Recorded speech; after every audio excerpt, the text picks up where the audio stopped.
Well, the annual Hinton Railroad Museum Festival is one of the town's highlights every October.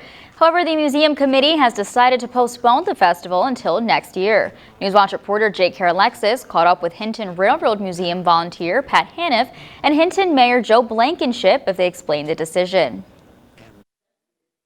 The Railroad Museum in Hinton plays host to the Railroad Festival every year, where people from all over the state come to enjoy the celebration for 3 days in October. Unfortunately, the museum committee determined that the museum building itself falls short of the safety requirements necessary to host this year's event. There are other locations in the city. We knew this building was a major problem because we just can't sanitize. We don't have the ability to do that, to meet the state's requirements. So I spent a day and a half down at the freight depot, which is a good location in the city for events, to try to find out if we could make it fit down there. And even though the space is there, there's not enough space for us to bring in the vendors that we have in the past. This decision was tough for the committee to make, as it was put off for as long as possible until there just wasn't enough time to get everything set up for October.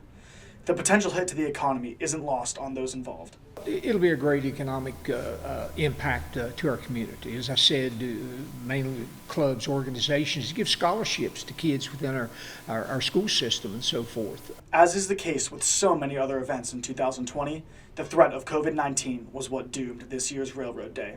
Summers County has one of the lowest number of cases in the state, and it isn't worth putting the population at risk in order to hold one of the fall's premier events. We did not want to expose this community to that kind of risk. It really got down to something that simple. We've been successful thus far, and we feel that that's the way it should stay, as much as we would prefer to have this festival. Reporting in Summers County, I'm Jake Alexis, Newswatch. The committee has every intention of the festival returning in 2021.